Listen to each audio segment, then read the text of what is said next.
GVG Mal, a sua melhor opção em jogos multiplataformas. Utilize o código DG3. Ou se você quiser comprar o Windows por menos de R$50, utilize o código DG20. Wake the fuck up, samurai. We have a city to burn.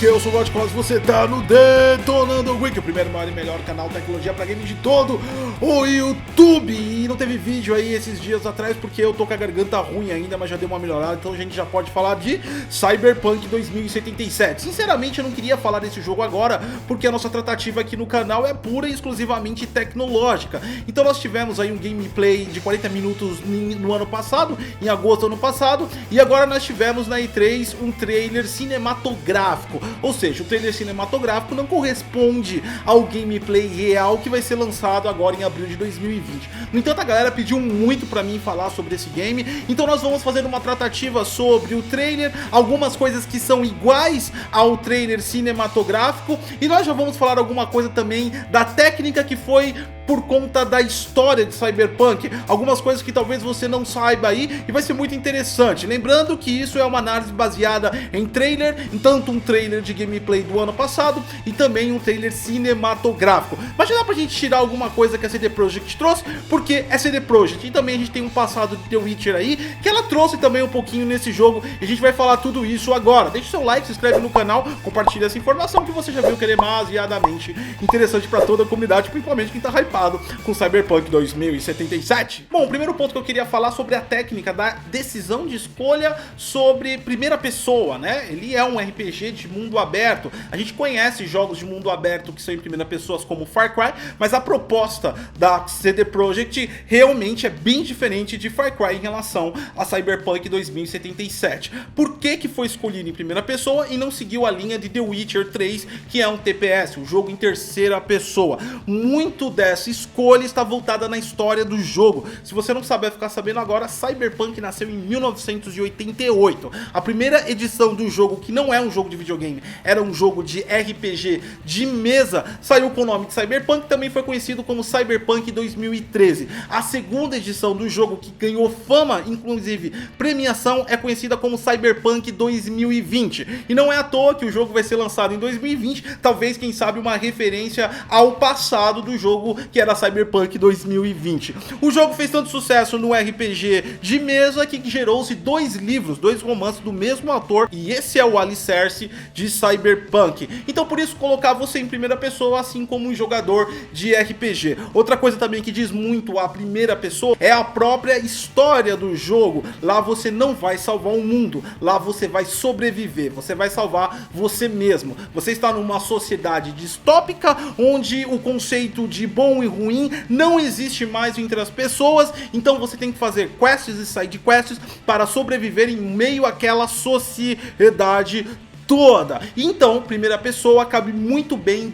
dentro desse conceito. Outro conceito também que cabe muito bem em primeira pessoa é a árvore de decisões que o jogo coloca a você.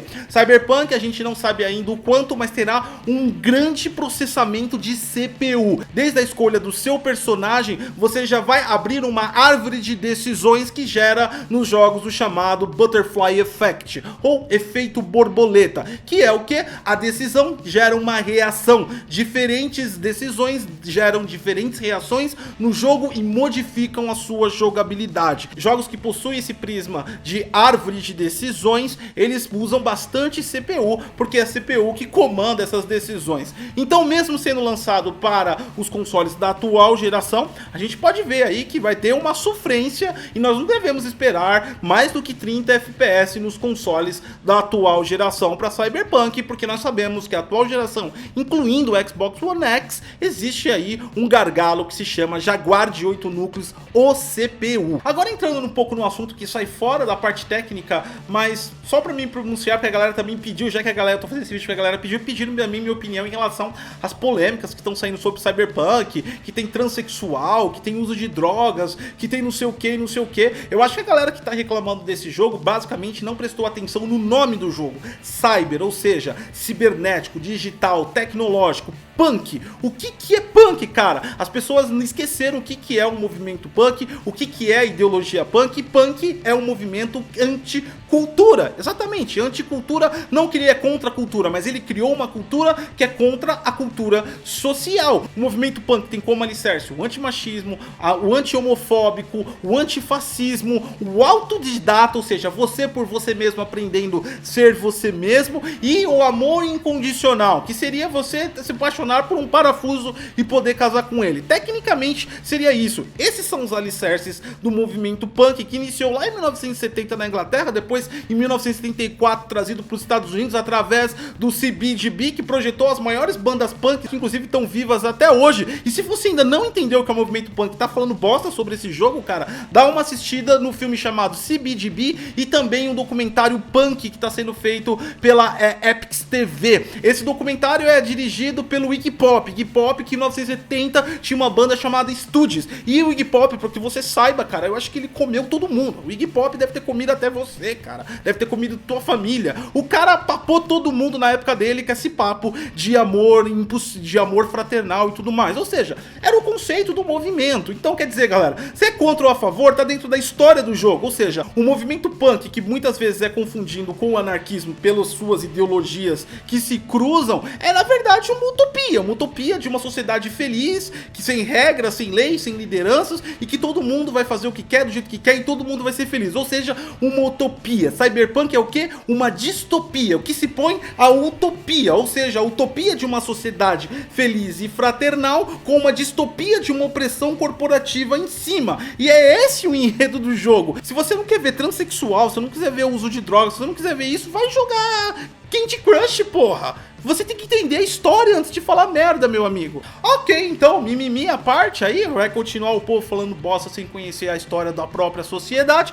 Vamos continuar aqui falando da nossa análise técnica. A predominância que a gente pode verificar, tanto nos trailers cinematográficos que foi lançado na E3 de 2019, aquele lá com Keanu Reeves, e também o gameplay que foi lançado em agosto do ano passado, é que a CD Projekt ainda não abandonou a iluminação estática, que a gente já fez uma análise aqui de The Witcher 3 e mostramos pra você que ele funciona de iluminação estática, ou seja, ela não é volumétrica, ela não é dinâmica. O desenvolvedor colocou aquele ponto de iluminação lá e colocou ele para refletir até aquele ponto, ou seja, é uma iluminação um pouco mais artificial, porque ela não é projetada de maneira volumétrica, ela não se assemelha com a realidade. No entanto, eles aprimoraram a iluminação estática em Cyberpunk. A gente percebe, principalmente nos ambientes, o uso de fotometria, e não confunda com fotogrametria. Fotogrametria é a técnica de você medir aí objetos, medir quilômetros através de fotos.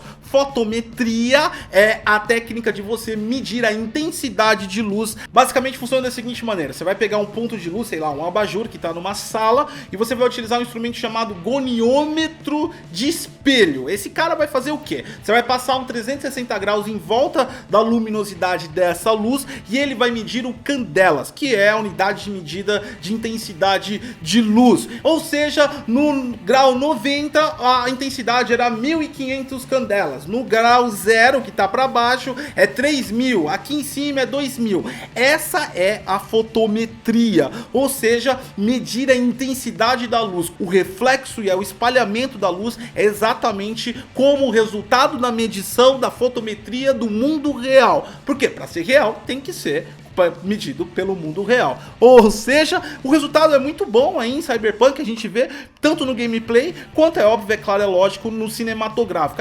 O cinematográfico não tem parâmetro para nada pra gente falar sobre ele, porque, cara, é surreal, né? Esse nível gráfico é amplamente utópico, assim como a distopia, né, da história de Cyberpunk. Então não vai acreditando que vai ter esse gráfico, não. Esse é um gráfico cinematográfico, mas é utilizado com o render e os modelos do jogo. Ou seja, a equipe que fez isso aí é a equipe que está fazendo o jogo, ou seja, a capacidade os caras têm, e é isso que eles mostram nesses trailers cinematográficos. É óbvio, é lógico que também foi feito na engine, ou seja, tudo que tá aí é do jogo, só que foi ampliado os poderes gráficos, poderes de luz, poderes refletivos, e provavelmente tem um Ray Trace que a gente vai comentar daqui a pouco. Agora, saindo dos ambientes internos, vamos para o mundo externo. Parece que a CD Projekt vai trabalhar com os dois formatos, tanto a iluminação global no mundo externo, quanto a iluminação estática no mundo interno. A gente pode ver isso porque a luz, ela se espalha de maneira uniforme, ou seja, é um ponto de luz que é o sol, e não existe aí mais fotometria nessa iluminação, ou seja, ela não é trabalhada e detalhada, ela simplesmente é um ponto de luz refletivo, que nem todo jogo de mundo aberto. Também esperar que o desenvolvedor fará uma iluminação ponto a ponto dentro do mundo aberto seria exigir demais, e outra, seria um tiro na cabeça, porque Cyberpunk, ele não é só um mundo aberto horizontal, ele é vertical. Perceba como é tudo muito alto Cyberpunk, e você tem acesso a prédios. É tão grande em extensão quanto em altura também, e isso é importante mencionar. Por isso que a adoção talvez de uma iluminação global no setor externo pode ter sido por conta disso, mas calma que a gente não sabe ainda, não dá pra bater o martelo, porque isso é um trailer do ano passado. Em agosto agora vai sair um novo trailer e a gente vai ver se o que a gente tá falando agora continua ou se foi modificado. Provando mais uma vez que os ambientes externos são feitos para diminuir aí o uso intenso da renderização, porque são pontos que realmente pode dar gargalo nos dispositivos. A gente tem aí o que eu gosto de dizer, o efeito Hitman. O efeito Hitman é a repetição de modelos 3D de humanos em locais abertos, que se repetem, ou seja, é o mesmo modelo Ctrl+C, Ctrl+V dentro da mesma cena. É óbvio, é claro que eu chamo de efeito Hitman porque nenhum jogo superou ainda Hitman nesse quesito, porque Hitman tem modelos gêmeos, de a cada 5 segundos você tromba com um, às vezes eles estão de mão dada, ou seja, Hitman conseguiu algo incrível, né? Colocar pessoas iguais do lado uma da outra, sem o menor escrúpulo de tentar modificá-las nem um pouquinho. Outro ponto importante que nós temos para destacar desse game, da gameplay e principalmente também do trailer, é em relação à movimentação. Se você já jogou The Witcher da CD Projekt, sabe que a movimentação é algo que eles priorizam muito. A movimentação dos personagens, de batalhas, de mecânica, são super bem construídas. O segredo da CD Projekt, para nível de curiosidade, eu vou falar para vocês agora, chama-se Autodesk Motion Builder. Exatamente, é um sistema criado pela Autodesk e ele é específico para fazer animação em modelos 3D. Eles criam um modelo 3D, jogam para o Autodesk Motion Builder e lá também eles fazem um motion capture com os atores, ou seja, é tudo feito dentro desse software. Ele, ao contrário de muitas produtoras que fazem animação dentro da engine gráfica, eles fazem fora, ou seja, é um trabalho que é feito modelador, depois passa para o animador, ele vai fazer todas as animações e movimentos de loop da animação 3D e depois sim vai exportar e passar para o level designer, que vai construir isso dentro da engine do game. Ou seja, é um fator que aumenta o tempo de desenvolvimento, mas também aumenta a qualidade. Não é correto dizer que está melhor ou pior porque eles usam um software especializado para isso. Não, porque dependendo de quem faça, é melhor fazer dentro da engine. Isso está muito ligado à expertise do artista, do cara que faz a animação e também ao modelo de trabalho da empresa. Mas que usar o Autodesk Motion Builder para CD Projekt faz milagres, isso faz, inclusive com The Witcher e as DLCs que saíram do próprio The Witcher. Agora, por último, mas não menos importante, uma coisa a gente tem que falar e tem que falar abertamente. O trailer cinematográfico tem Ray Tracing puro, movimento do carro, movimento aí de reflexos das roupas, o cinto, a jaqueta, tudo tem Ray Tracing, movimentação de iluminação batendo em texturas de altíssima resolução. Muito provável que todas essas texturas aí sejam no mínimo em 8K para ter esse nível de realidade. É óbvio, é lógico, como eu já disse, isso com certeza não estará nesse nível gráfico no jogo, mas nós esperamos os gráficos muito bem aprimorados, porque no trailer de 2018 nós tínhamos já gráficos muito bons que devem ter sido aprimorados, principalmente no quesito de iluminação e som sombra, porque como eu disse, a CD Projekt parece que está mantendo a sua tradição de iluminação estática ponto a ponto, e nisso ele tem controle sobre o gráfico, sobre como ele é representado, e pode-se esperar uma considerável melhoria agora no dia 30 de agosto, o outro trailer. Se vai vir com Ray Tracing ou não, a gente não sabe, mas provavelmente pela onda aí de nova geração que vai ser lançada no ano que vem, é capaz que ele venha assim com Ray Tracing, mas que provavelmente vai ser só utilizado em abril somente por a galera de PC Gaming, que tem aí GTX, RTX, sim, porque se a CD Projekt utilizar Ray Tracing por DXR,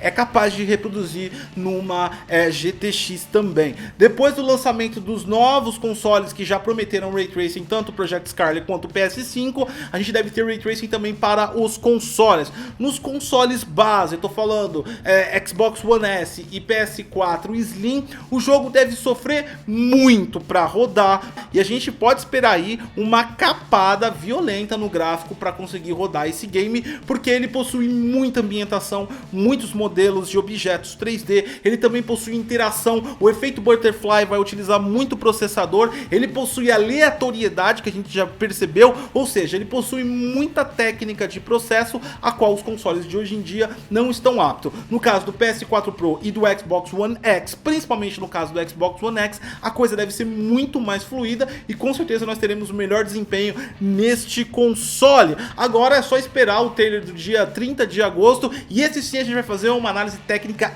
detalhada e específica, porque ele vai constar a última posição de desenvolvimento desse game, que tá todo mundo hypando, e eu acredito muito que tem chances e pretensões da CD Projekt levar um novo GOT em 2020. E você, o que acha de Cyberpunk 2077? Deixe seu like, se inscreve no canal, compartilha essa informação que você viu que é super ultra importante. Eu sou o Gotkos e até a próxima.